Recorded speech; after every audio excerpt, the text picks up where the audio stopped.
एक बात तो ये कि ये देश की जनसंख्या के लिए अच्छा है। मैं बस फायदे गिनवा रहा हूँ।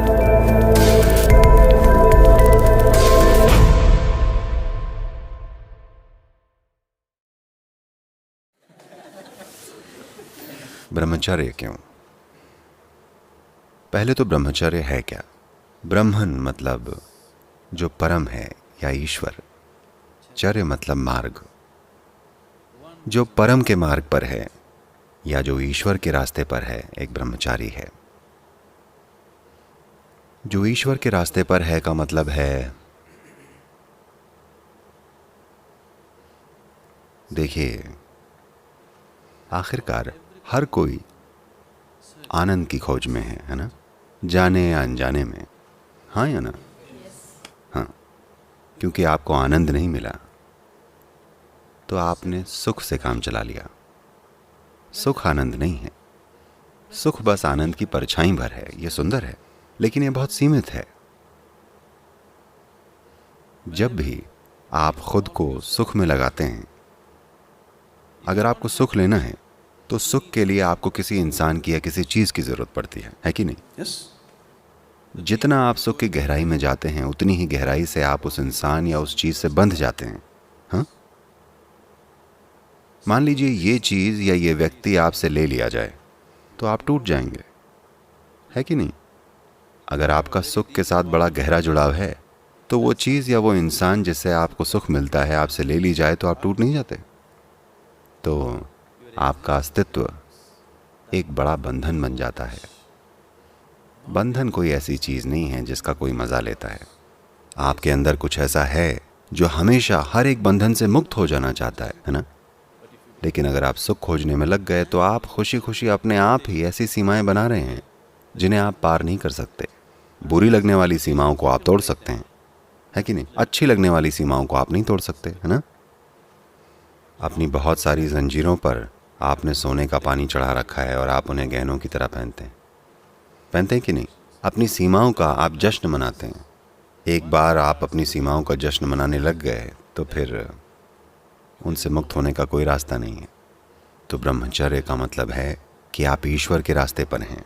इसका मतलब है कि इस तरफ पहला कदम यह है कि आप अपने स्वभाव से ही प्रसन्न हैं।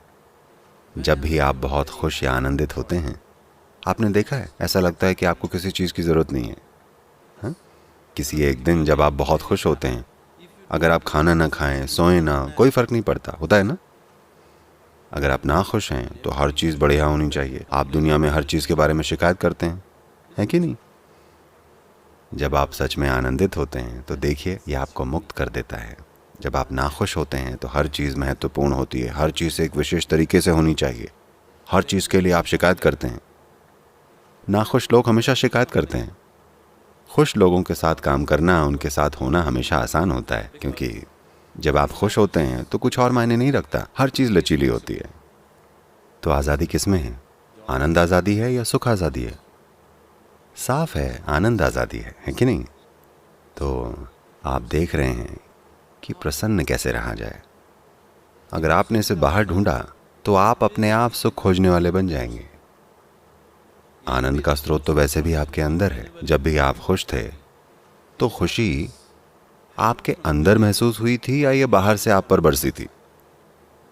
ये हमेशा आपके अंदर होती है कि नहीं? तो अगर खुशी का स्रोत आपके अंदर है तो इसे बाहर खोजना एक बेवकूफ़ी भरा काम है। हाँ? होता यह है कि खुशी का स्रोत आपके भीतर है। बस आनंद पाने के लिए आप बाहरी चीज़ों का इस्तेमाल करते हैं, या दूसरे शब्दों में आपका आनंद धक्का मारकर स्टार्ट होता है। क्या हम इसे सेल्फ स्टार्ट बना लें?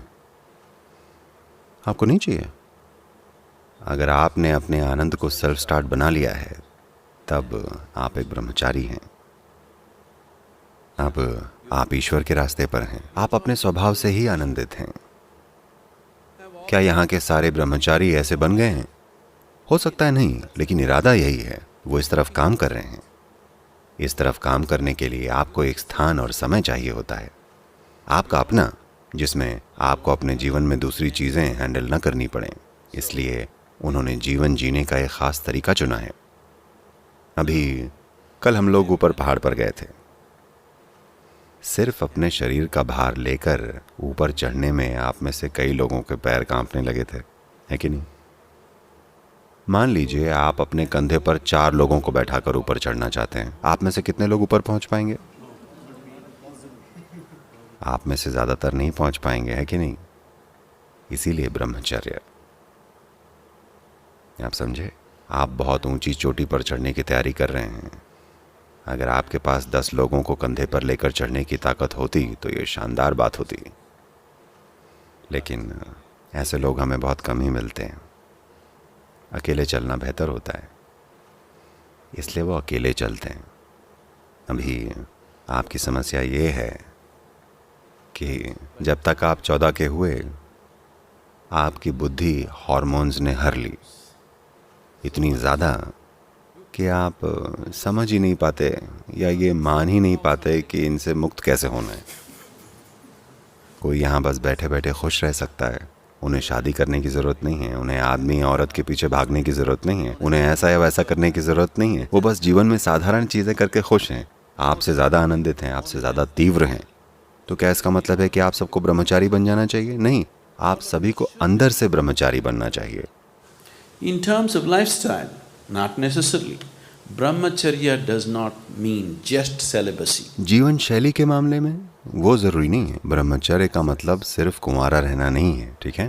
ब्रह्मचारी बनने के लिए ये बहुत सारे पहलुओं में से बस एक है जिसे मदद के लिए लिया गया है। ब्रह्मचर्य यानी आप दिव्य के रास्ते पर चल रहे हैं, मतलब आप अपने स्वभाव से ही परम आनंदित हैं। आप शादीशुदा होकर भी ब्रह्मचारी हो सकते हैं, ये संभव है, क्योंकि आप अपने स्वभाव से ही आनंदित हैं। आप अपने पति या पत्नी से आनंद निचोड़ने की कोशिश नहीं कर रहे हैं, आप अपने स्वभाव से ही आनंदित हैं।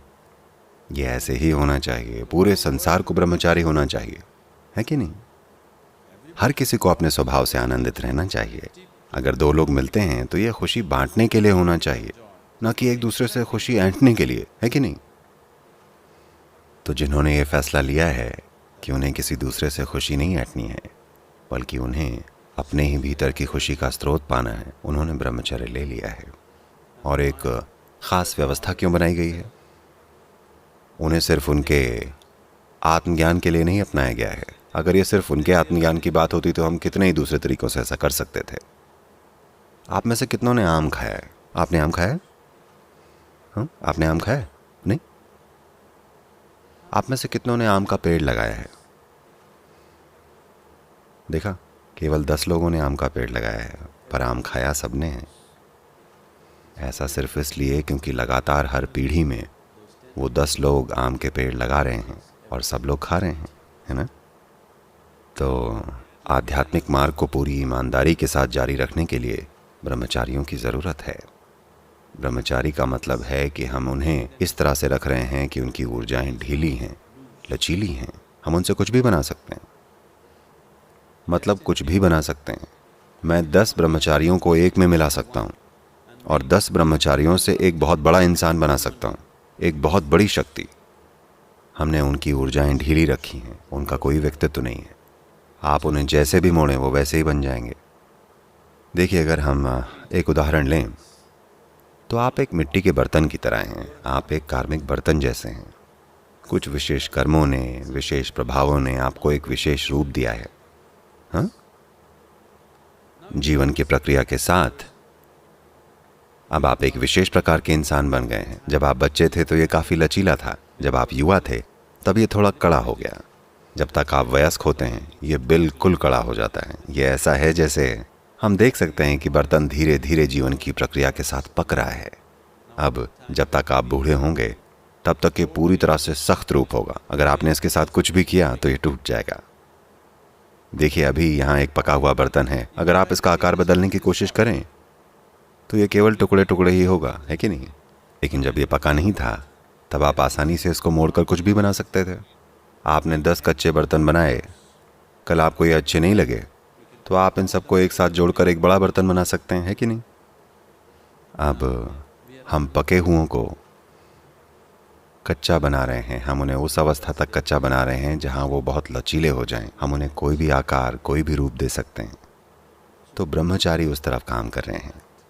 ये एक बहुत बड़ी साधना है, ये वैसा नहीं है। जानते हैं जैसे दुनिया के दूसरे सिस्टम कर रहे हैं, कि वो बस शादी न करने की कसम खा लेते हैं। ये वैसा नहीं है। वो अपनी ऊर्जाओं के साथ क्या करते हैं उसका पूरा का पूरा एक सिस्टम है। अंदरूनी तौर पर बहुत बड़ा काम किया जा रहा है। ये इसका बहुत छोटा हिस्सा है। जो आपको दिख रहा है कि उन्होंने शादी नहीं की, ये इसका बहुत छोटा हिस्सा है। बाकी का बहुत अंदरूनी है। और ऐसे लोग जो दूसरों की भलाई के लिए खुद को समर्पित करना चाहते हैं, उनकी समाज में ज़रूरत है। किसी भी समय किसी भी समाज में दूसरों की भलाई सोचने वाला अगर कोई भी नहीं है तो वह समाज निश्चित ही बर्बादी की तरफ बढ़ रहा है। पक्का। अभी इस समाज के साथ यही चीज़ हुई है। बहुत कम लोग हैं जो दूसरों की भलाई के बारे में सोच रहे हैं। बाकी सब मेरा क्या मेरा क्या मेरा क्या। अगर कुछ प्रतिशत लोग अपनी भलाई से परे सोच रहे हैं, सिर्फ तभी समाज संतुलित और स्थिर रहेगा। नहीं तो समाज बस बर्बाद होता चला जाएगा। क्या यह महत्वपूर्ण नहीं है कि कुछ लोग हैं जो अपनी भलाई, अपने जीवन के बारे में नहीं सोचते हैं। वो देखते हैं कि ये सब दूसरों के लिए कैसे संभव हो। तो आध्यात्मिकता की प्राचीन शुद्धता बनाए रखने के लिए और इसे पीढ़ी दर पीढ़ी प्रसारित करने के लिए ब्रह्मचारी भविष्य के लिए एक निवेश हैं। एक छोटे मूल समूह की ज़रूरत है। सबको ये करने की ज़रूरत नहीं है और न ही हम सबको लेंगे। हर साल ब्रह्मचर्य के सैकड़ों आवेदन आते हैं। हम उनमें से बस 8-10 लोगों को लेते हैं। बहुत सारे गुणों को देखते हुए और तमाम संभावनाओं को देखकर हम हर किसी को नहीं लेते, क्योंकि ये ज़रूरी नहीं है और न ही वो ऐसे बन पाएंगे और न ही वो उतनी साधना कर पाएंगे जिसकी ज़रूरत है या जो उनसे अपेक्षित है। आपका अस्तित्व लचीला और जागरूक बनना चाहिए, जिससे आप खुद को किसी भी तरह का बर्तन बना सकें। क्या ऐसी आज़ादी अच्छी चीज़ नहीं है? यही ब्रह्मचर्य है।